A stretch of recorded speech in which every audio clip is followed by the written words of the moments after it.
Hallelujah. കർത്താവിൽ പ്രിയപ്പെട്ടവരെ, മഹത്വത്തിൻ സാന്നിധ്യം ഈ ശുശ്രൂഷയിലേക്ക് ഒത്തിരിയേറെ സ്നേഹത്തോടെ കടന്നു വന്നിരിക്കുന്ന എല്ലാ സഹോദരി സഹോദരങ്ങൾക്കും നമ്മുടെ കർത്താവായ യേശു ക്രിസ്തുവിൻ്റെ കൃപയും സമാധാനവും ആശംസിക്കുകയാണ്. 29-ാം സങ്കീർത്തനം 11-ാം തിരുവചനം സങ്കീർത്തകന്റെ മനോഹരമായ പ്രാർത്ഥനയാണ്. കർത്താവേ, അങ്ങയുടെ ജനത്തിന് ശക്തി പ്രദാനം ചെയ്യണമേ. കർത്താവേ, അവിടുത്തെ ജനത്തിന് ശക്തി പ്രദാനം ചെയ്യണമേ. നമ്മുടെ ദൈവം ശക്തിയുടെ ദൈവമാണ്.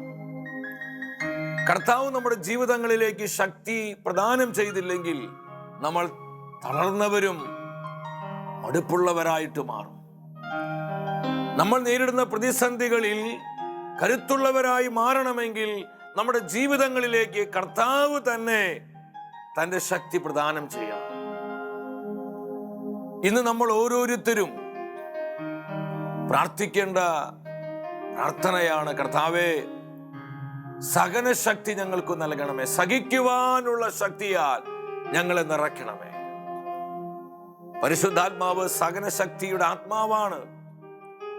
കർത്താവിന്റെ തിരുഹിതം അനുസരിച്ച് നമ്മൾ ജീവിക്കണമെങ്കിൽ സഹനശക്തി കൂടിയേ തീരുവെന്ന് ദൈവത്തിന്റെ തിരുവെഴുത്ത് പഠിപ്പിക്കുകയാണ്. ഒരു നിമിഷം വലതുകരം സ്വർഗത്തിലേക്ക് ഉയർത്തിപ്പിടിക്കുക. കർത്താവിന്റെ ജീവനുള്ള സാന്നിധ്യത്താൽ നമ്മളെല്ലാം പൂരിതരാകുവാൻ, നമ്മുടെ ജീവിതത്തിലുള്ള കഷ്ടപ്പാടുകളിലും ദുരിതങ്ങളിലും വേദനകളിലെല്ലാം നമ്മൾ സഹനശക്തിയുള്ളവരായി രൂപപ്പെടുവാൻ നമുക്ക് ഒരുമിച്ച് കർത്താവിനോട് പ്രാർത്ഥിക്കാം. കർത്താവായ ദൈവമേ, സഹിക്കുവാനുള്ള ശക്തി നൽകണമേ. പ്രതിസന്ധികളുടെ ഈ നാളുകളിൽ സഹനശക്തിയുടെ ആത്മാവിൽ ജീവിക്കുവാൻ ഞങ്ങൾ അഭിഷേകം ചെയ്യണമേ. പരിശുദ്ധാത്മാവേ വരണമേ. പരിശുദ്ധാത്മാവേ പ്രവർത്തിക്കണമേ. സഹിക്കുവാനുള്ള ശക്തി നൽകി ഞങ്ങൾ ഓരോരുത്തരെയും ബലപ്പെടുത്തണമേ. പരാതികളിൽ നിന്ന് വിറുവിറുപ്പുകളിൽ നിന്ന് ഞങ്ങളുടെ ജീവിതങ്ങളെ വിമുക്തമാക്കണമേ. പരിശുദ്ധാത്മാവേ വരണമേ. സഹനശക്തിയുടെ ആത്മാവായി പതിനായിരങ്ങളിൽ അനേകം കുടുംബങ്ങളിൽ കത്തിപ്പടരണമേ. ഹല്ലേലൂയ. ഈശോയെ നന്ദി. കരഘോഷത്തോടെ നമ്മൾ ഉള്ളു തുറന്ന് ആഗ്രഹിച്ച് പാടി പ്രാർത്ഥിക്കുകയാണ്. കർത്താവേ, ശക്തി പ്രദാനം ചെയ്യണമേ. കർത്താവേ, ശക്തി പ്രദാനം ചെയ്യണമേ. സഹനശക്തിയിൽ വളരുവാൻ ഞങ്ങളോട് കൃപ ചെയ്യണമേ. ആഗ്രഹിച്ച് പ്രാർത്ഥിക്കാം.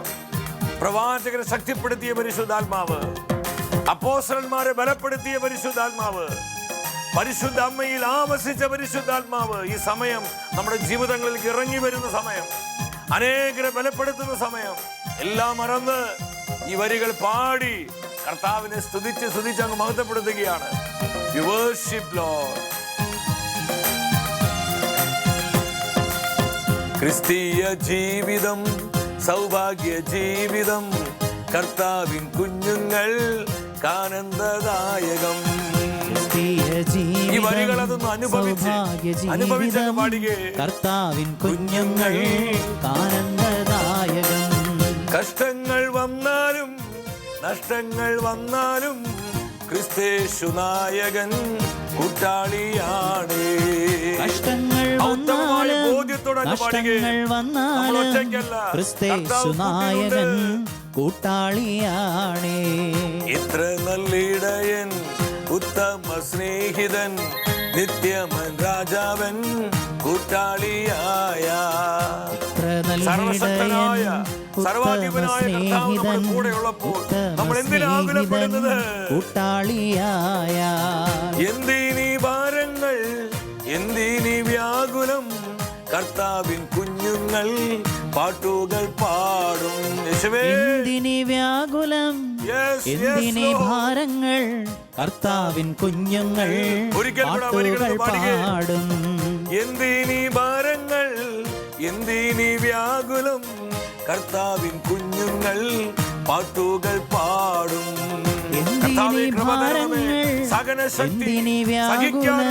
കർത്താവിൻ കുഞ്ഞുങ്ങൾ പാട്ടുകൾ പാടും.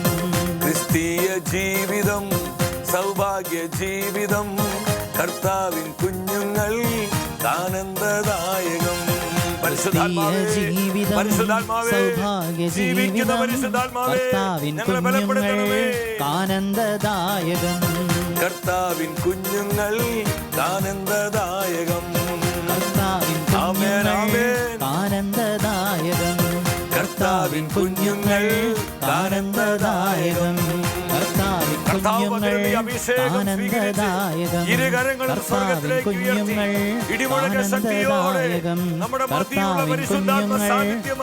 ആനന്ദദായകം. കർത്താവിൻ കുഞ്ഞുങ്ങൾ ആനന്ദദായകം. ജീവനുള്ള ദൈവത്തിന്റെ ആത്മാവേ, ഞങ്ങളുടെ മധ്യേ വരണമേ, ഞങ്ങൾക്ക് വേണ്ടി പ്രവർത്തിക്കണമേ. Hallelujah, hallelujah, hallelujah. സഹിക്കാനുള്ള കൃപ തരണമേ. സഹനശക്തിയുടെ ആത്മാവായി പതിനായിരങ്ങൾ കത്തിപ്പടരണമേ.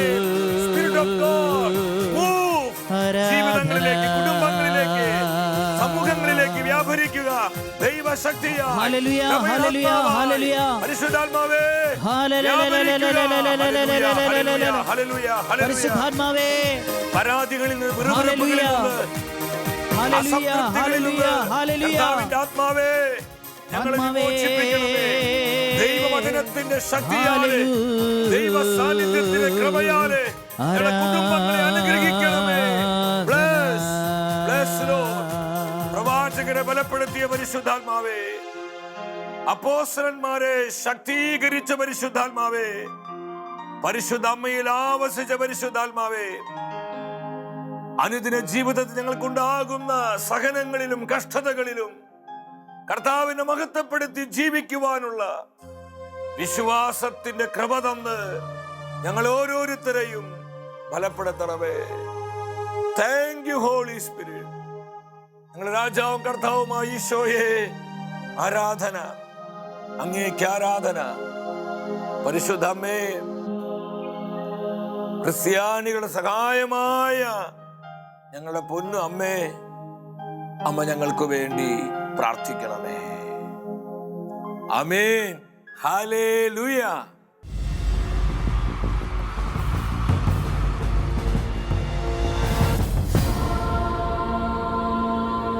നിൻ വചനം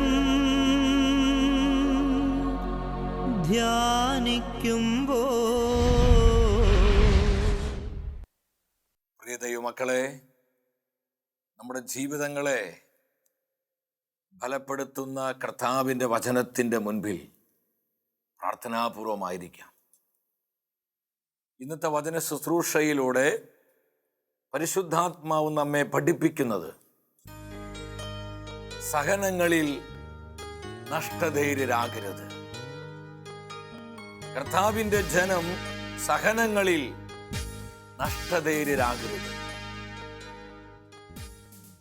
പ്രതിസന്ധികൾ നിറഞ്ഞ ഈ നാളുകളിൽ തൻ്റെ വചനത്തിലൂടെ ദൈവം നമുക്ക് തരുന്ന ഈ ആലോചനയ്ക്ക് വലിയ പ്രാധാന്യമുണ്ട്.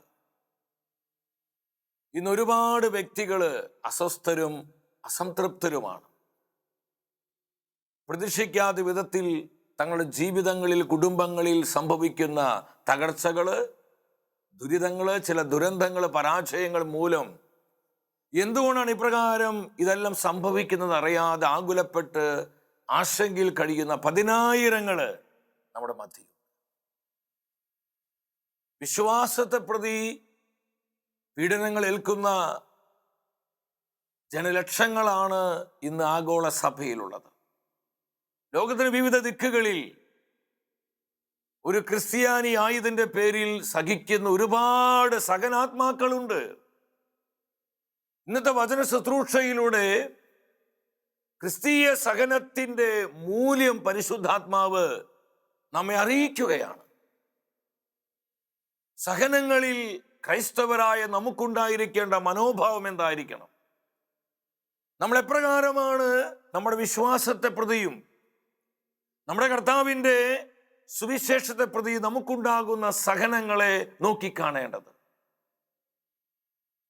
സഭയുടെ ആദ്യത്തെ മാർപ്പാപ്പയായ അപ്പോസ്തലനായ പത്രോസ് എഴുതിയ ഒന്നാമത്തെ ലേഖനം 4-ാം അധ്യായം 12-ാം തിരുവചനം.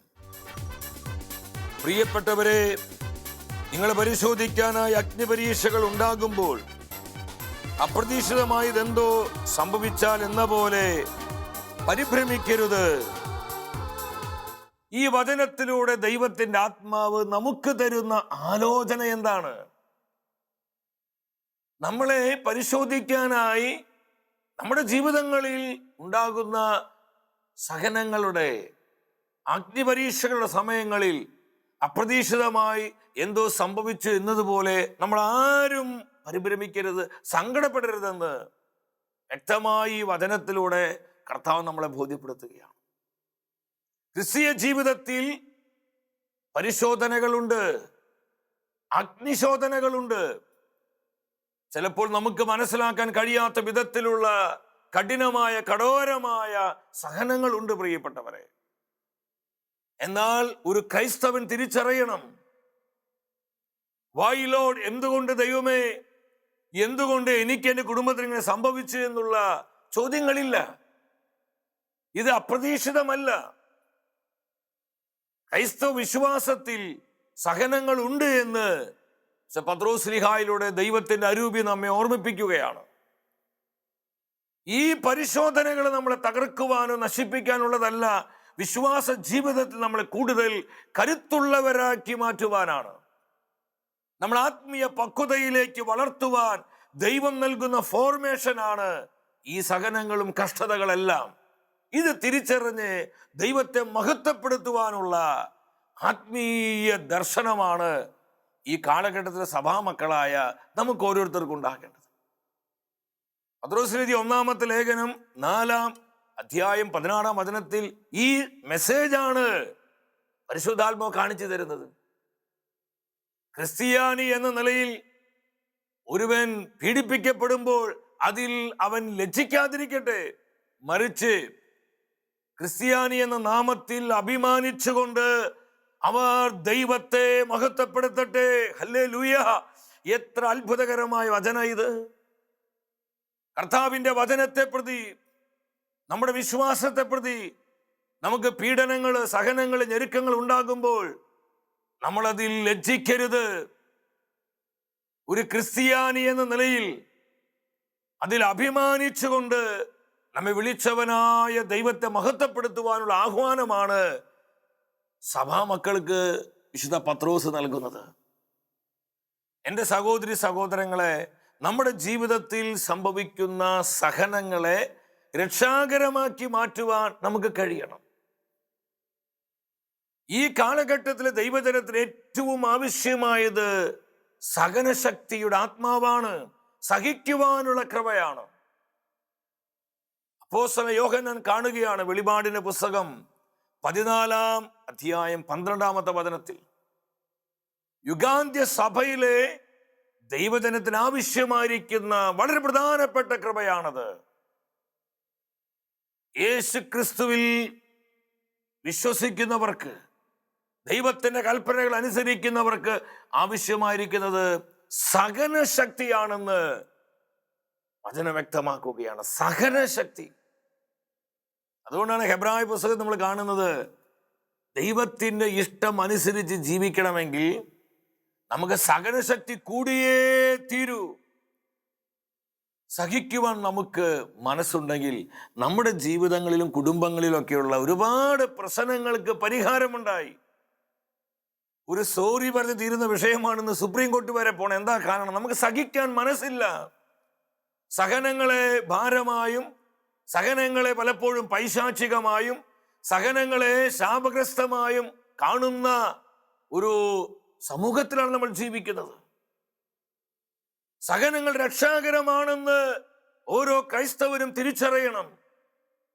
പൗലോസ് സഭയെ പഠിപ്പിക്കുന്നുണ്ട്. റോമാക്കാർക്ക് എഴുതിയ ലേഖനം 5-ാം അധ്യായം 3-4 വചനങ്ങളിൽ, നമ്മുടെ കഷ്ടതകളിൽ നാം അഭിമാനിക്കുന്നു. കഷ്ടതകള് നമ്മളെ നശിച്ച് തകർത്ത് കളയാനുള്ളതല്ല. പൗലോസ് പറയാ നമ്മൾ അതിൽ അഭിമാനിക്കുന്നു. കാരണം കഷ്ടത സഹനശീലം ആത്മധൈര്യം പ്രത്യാശയും ഉളവാക്കുന്നുവെന്ന് നാം അറിയുന്നു. നമ്മുടെ ജീവിതത്തിൽ ഉണ്ടാകുന്ന കഷ്ടതകള് നമുക്ക് സഹനശീലം തരികയാണ്, സഹിക്കാനുള്ള കരുത്ത് തരികയാണ്. നമ്മളൊരു ചൊല്ല് പറയാറില്ലേ, തീ മുളച്ചത് വെയിലത്ത് വാടോ എന്ന്. ഇതുപോലെ തന്നെയാണ് കഷ്ടപ്പാടുകളിലൂടെ വളരുന്ന ഒരു ആത്മാവ് സഹനശക്തിയിൽ കരുത്തുള്ള ആത്മാവായിട്ട് മാറും. ഈ സഹനശക്തിയാണ് നമുക്ക് ആത്മധൈര്യം തരുന്നത്. നമ്മൾ പലരുടെയും ജീവിതത്തിൽ പഠിച്ചു നോക്കി, പലപ്പോഴും വിവിധങ്ങളായ സഹനങ്ങളിലൂടെ കർത്താവ് ഫോർമേഷൻ കൊടുത്തിട്ടുള്ള വ്യക്തികളുടെ ജീവിതം പരിശോധിച്ചോ, അവര് ധീരരായിരിക്കും. ഒരു പ്രതിസന്ധി വരുമ്പോഴേക്ക് തൊട്ടാവാടി സ്വഭാവക്കാരായിരിക്കുകയില്ല. ഒരു പ്രതികൂലം മുന്നിൽ കാണുമ്പോഴേക്കും അവരാകെ നിരാശപ്പെട്ട് പരാതി പറഞ്ഞ് പിറുപിറുത്ത് ദൈവകൃപയിൽ നിന്ന് അകറ്റപ്പെടുന്നവരാകുകയില്ല. ആ പ്രതിസന്ധിയെ നോക്കി പലപ്പോഴും പുഞ്ചിരിക്കുന്നതായി അവരുടെ ജീവിതങ്ങളെ വളരെ ക്ലോസ് ആയിട്ട് നമ്മൾ നിരീക്ഷിച്ചാൽ നമുക്ക് കാണുവാനായിട്ട് പറ്റും. സഹിക്കുന്നവർക്കാണ് ആത്മധൈര്യം ഉണ്ടാകുന്നത്.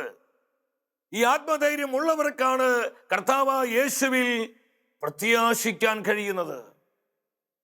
എൻ്റെ പ്രിയപ്പെട്ടവരെ, ഈ വചനങ്ങളുടെ പരിശുദ്ധാത്മ നൽകുന്ന ആലോചനകള് നമ്മൾ വേണ്ട വിധം തിരിച്ചറിയണം. സഹനങ്ങളിൽ നമ്മൾ അസ്വസ്ഥരും അസംതൃപ്തരാകരുത്. എൻ്റെ മാതാപിതാക്കളെ, എൻ്റെ സഹോദരി സഹോദരങ്ങൾ, നമ്മുടെ കുടുംബജീവിതത്തിൽ പല വിധത്തിലുള്ള ദുഃഖ ദുരിതങ്ങളുണ്ട്. ഈ ദുഃഖ ദുരിതങ്ങളിൽ കർത്താവിനെ മഹത്വപ്പെടുത്തുവാൻ നമുക്ക് കഴിയുമ്പോൾ ആത്മധൈര്യത്തിൻ്റെയും പ്രത്യാശയുടെയും ആത്മാവിനാൽ നമ്മൾ പൂരിതനാവുകയാണ്. പൗലോസ്ലീഹയുടെ ജീവിതത്തിലൂടെ ഈ സന്ദേശം കൂടുതൽ ആഴത്തിൽ പരിശുദ്ധാത്മാവ് നമ്മളെ വ്യക്തമാക്കി തരികയാണ്. പൗലോസ് എന്താ പറഞ്ഞത്? തൻ്റെ ജീവിതത്തിൽ തനിക്കുണ്ടായി നിരവധിയേ സഹനങ്ങള് കർത്താവിൻ്റെ വചനത്തെ പ്രതി, വിശ്വാസത്തെ പ്രതിയാണ് ഈ സഹനങ്ങളെല്ലാം പൗലോസിനെ നേരിടേണ്ടി വന്നത്.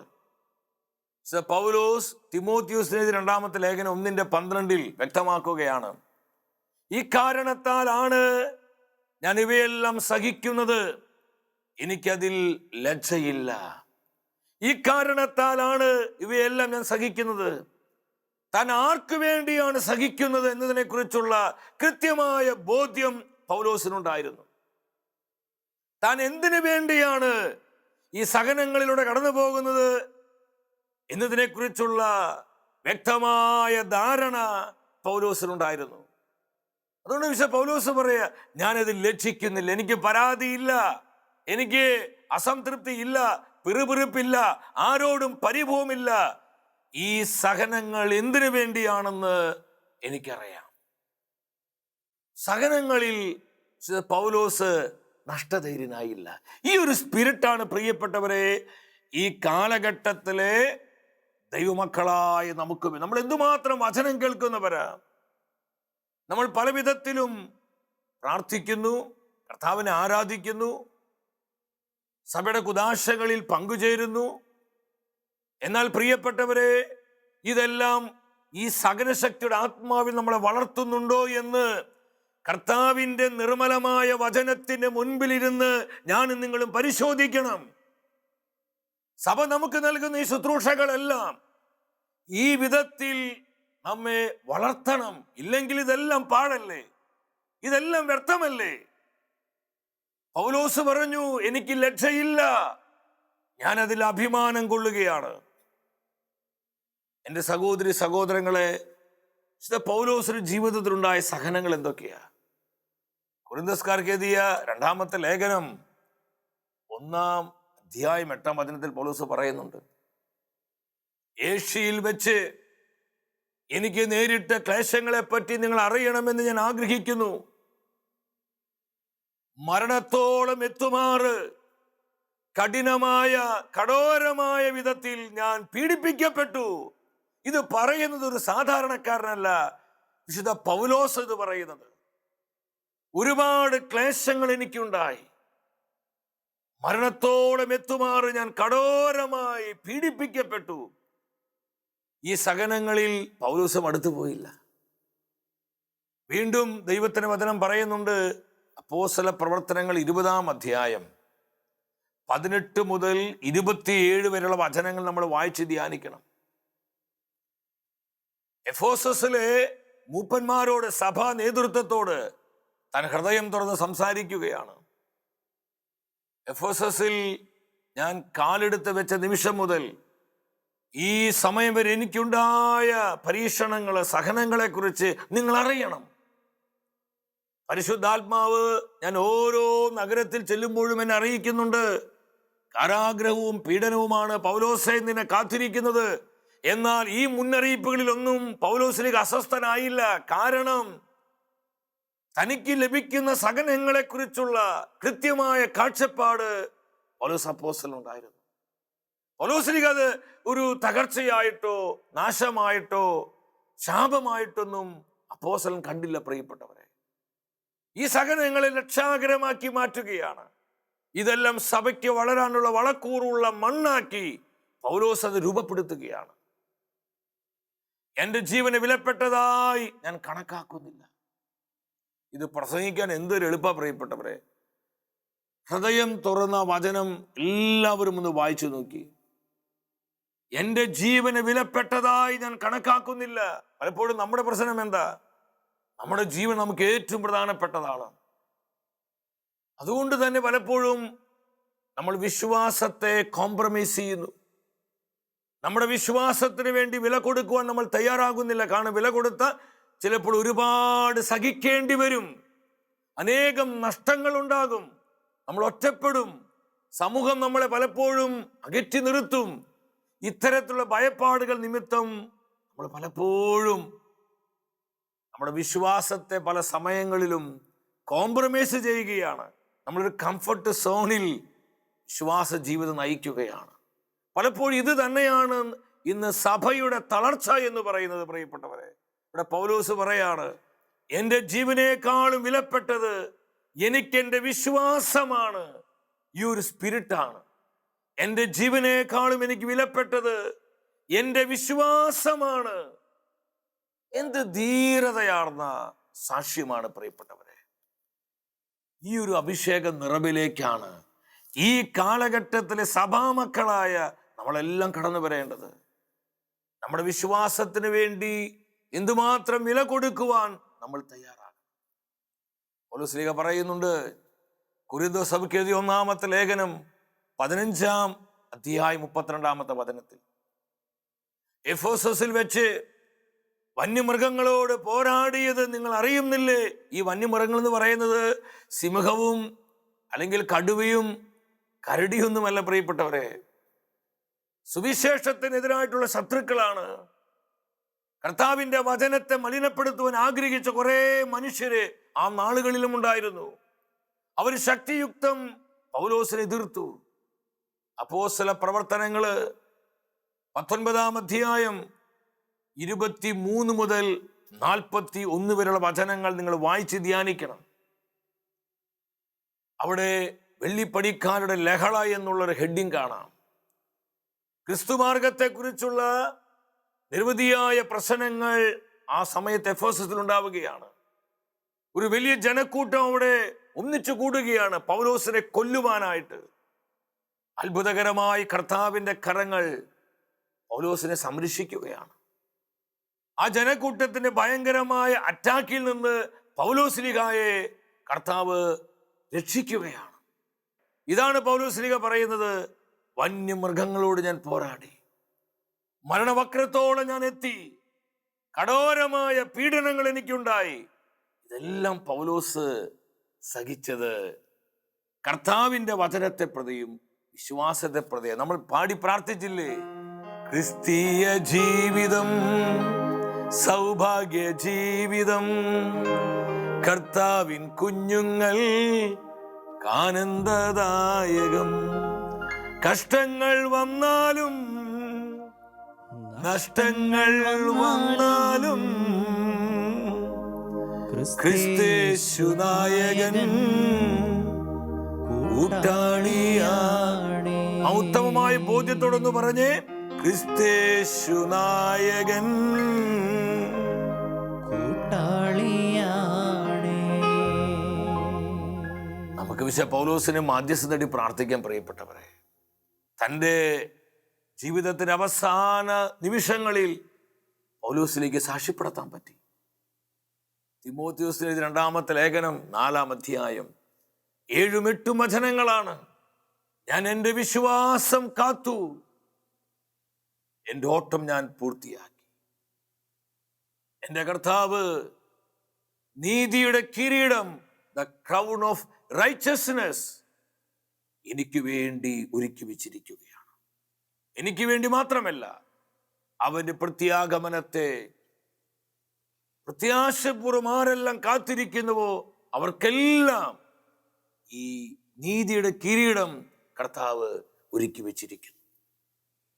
എൻ്റെ പ്രിയപ്പെട്ടവരെ, നമ്മൾ കേൾക്കുന്ന ഈ സഹനങ്ങളൊന്നും പാഴല്ല.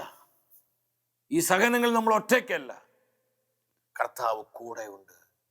നമ്മുടെ വിശ്വാസത്തിന്റെ നാഥനും അതിനെ പൂർണ്ണതയിലെത്തിക്കുന്നവനുമായ കർത്താവിന്റെ സാന്നിധ്യം നമ്മുടെ ഒപ്പമുണ്ട്. മാത്രമല്ല, ഈ സഹനങ്ങളാണ് നിത്യതയിൽ നമുക്ക് വലിയ പ്രതിഫലം നൽകുന്നത്. അതാ പൗലോസ് പറഞ്ഞത്, നീതിയുടെ കിരീടം എനിക്കായി എൻ്റെ കർത്താവ് ഒരുക്കി വെച്ചിരിക്കുന്നു. 8 നോമ്പിന്റെ ദിനങ്ങളിലൂടെ നമ്മൾ കടന്നു പോവുകയാണ്. നമ്മുടെ വിശ്വാസത്തിന്റെ നാഥയാണ് നമ്മുടെ പരിശുദ്ധ അമ്മ. അമ്മയുടെ കരം പിടിച്ച്, അമ്മ സഹനശക്തിയുടെ ആത്മാവിൽ ജീവിച്ചവളായിരുന്നു. അമ്മയോടൊപ്പം ഈ വിശ്വാസ ജീവിതം നമുക്കും മുന്നോട്ട് കൊണ്ടുപോകാം. വ്യക്തിപരമായ നമ്മുടെ നിയോഗങ്ങളെയും കുടുംബത്തിൻ്റെ സകല ആവശ്യങ്ങളെയും നമ്മെ ഓരോരുത്തരെയും നമ്മുടെ കർത്താവ് സമൃദ്ധമായി അനുഗ്രഹിക്കട്ടെ. അടുത്ത ആഴ്ചയിൽ വചനത്തിൽ നമ്മൾ ധ്യാനിക്കുന്നത്, ദൈവത്തിൽ ആശ്രയിക്കുന്നവർ ചിറകടിച്ചുയരും. പ്രാർത്ഥനാപൂർവം ഈ ശുശ്രൂഷയിലേക്ക് നമുക്കെല്ലാവർക്കും കടന്നു വരാം.